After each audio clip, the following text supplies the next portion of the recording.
Voilà, amis et téléspectateurs de la SSP TV, mes très chers internautes que j'adore beaucoup, vous êtes en direct sur la SSP TV dans votre émission L'Afrique aux Africains. Chers internautes, à cette émission, vous savez, nous traitons des thèmes spéciaux avec vous sur le continent africain. Mais aujourd'hui, j'aimerais qu'on parle du féminisme. Oui, le féminisme. Parce que souvent, on m'interpelle pour me dire, Séni, pourquoi tu ne parles pas du féminisme? Séni, est-ce que tu es féministe? Oui ou non? Les gens veulent savoir si je suis pour ou contre le féminisme. Mais je dis toujours que ce n'est pas une chose qui est vraiment important et que c'est un débat inutile. Il ne faut pas que les gens perdent leur temps à parler du féminisme ou bien à se entrer en polémique, créer des polémiques entre les hommes et les femmes. Pour parler du féminisme, c'est pas trop important. Le féminisme, on va un peu développer sur l'origine du féminisme et ce qu'est le féminisme, ou bien ma vision de ce qui est le féminisme.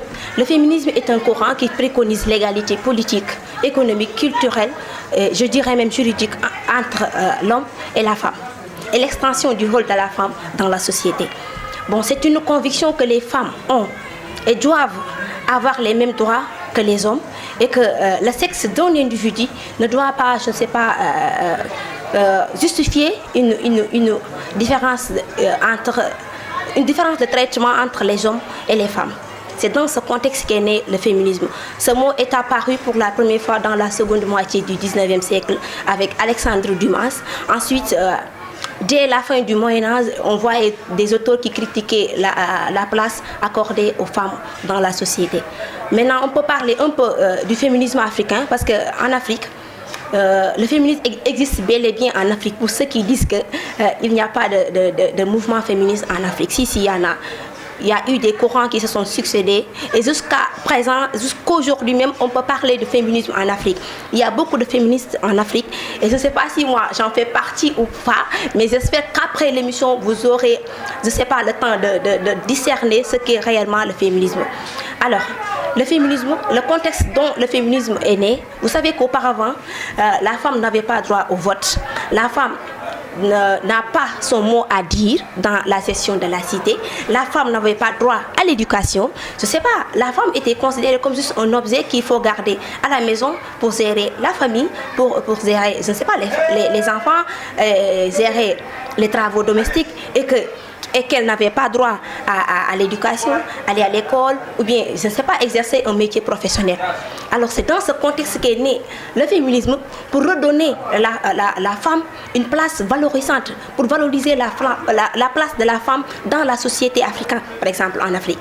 Mais le mouvement féminisme, les premiers courants féministes sont apparus dès l'époque précoloniale, avant la colonisation en Afrique. Il faut considérer le féminisme comme ce n'est pas un mouvement qui préconise, qui prend en compte la condition de la femme et les besoins des femmes africaines qui résident dans le continent africain. Et ce mouvement a été créé par des femmes africaines, des femmes, je ne sais pas, peut-être on voit des gens qui disent que ces femmes ont été influencées par les Occidentaux ou bien je ne sais pas quoi et quoi. Mais ce qu'il faut comprendre, c'est que l'essentiel à comprendre du féminisme, c'est que le féminisme, quand on parle de féminisme, d'égalité, on parle d'égalité professionnelle. On dit qu'il faut savoir que la femme a le droit de voter comme l'homme, la femme a le droit d'aller à l'école, la femme a son mot à dire dans la session de la cité et que l'intelligence ne sonne pas masculine. C'est dans ce contexte qu'est né le féminisme. Alors aujourd'hui, moi je peux me considérer comme une féministe parce que je suis là à parler du féminisme devant vous.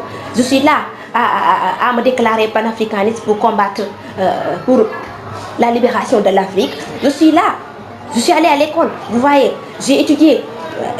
Aujourd'hui, on voit en Afrique des femmes qui ont créé des entreprises, des femmes qui dirigent des hommes, des femmes qui sont, je ne sais pas, qui ont envie aujourd'hui de changer, de créer des choses, et des femmes qui ont leur mot à dire dans les problèmes de la cité, dans les problèmes de l'Afrique, les problèmes concernant l'Afrique, la cité, dans n'importe quel problème. Mais il y a de ces femmes aujourd'hui, des femmes qui disent que dans le foyer, il y a aussi le féminisme et qu'il doit y avoir d'égalité entre l'homme et la femme. Ça, c'est impossible. Il ne faut pas mélanger les deux côtés. Il y a le côté professionnel et le foyer. Dans le foyer, l'homme sera toujours supérieur à la femme.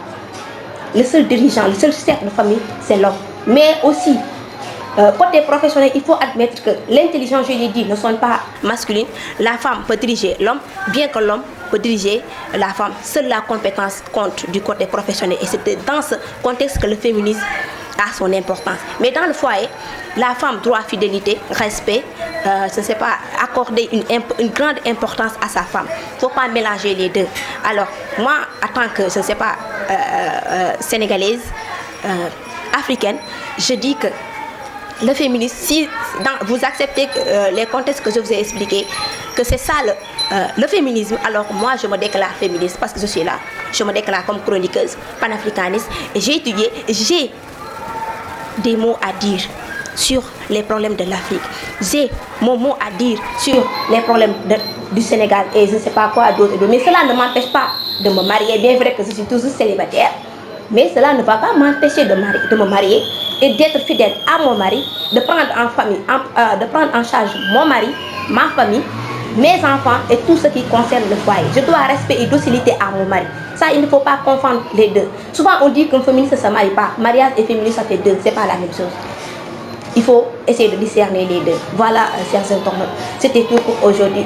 J'ai un peu développé sur le féminisme. Pourquoi je n'ai pas trop approfondi, je vous l'ai dit, c'est un débat inutile. Il ne faut pas confondre les deux choses. Côté professionnel et foyer, ce n'est pas la même chose. Côté professionnel, nous, en tant que femmes africaines, nous, en tant que femmes musulmanes, nous devons docilité, respect et fidélité à nos très chers maris. Mais côté professionnel, vous les hommes, il faut comprendre que l'intelligence ne sont pas masculines. Qu'on peut vous battre, oui, qu'on peut être plus intelligente que vous, qu'on peut régler des problèmes que vous n'arrivez pas à régler. C'est comme ça. Il ne faut pas rejeter les choses telles qu'on sont. Bon, c'était tout pour aujourd'hui, chers internautes, dans votre émission L'Afrique aux Africains. Mes chers internautes, comme toujours, n'oubliez pas d'abonner et d'activer la cloche de notification pour recevoir tous les programmes de la SSP TV. Je remercie également Mounteya Sayab Création pour toujours ces belles tenues qu'il fabrique pour moi, uniquement pour l'émission L'Afrique aux Africains. Et je l'ai dit, vous pouvez le joindre si vous voulez sur 77 272 26 48 sur mon numéro. Bien sûr, il est juste à Yembol Cité Comico 4. Vous pouvez le trouver là-bas et il fait vraiment de très belles tenues. Unisexe, hommes et femmes. Allez, on se donne rendez-vous prochainement dans votre émission L'Afrique aux Africains. Allez, bye bye. Au revoir.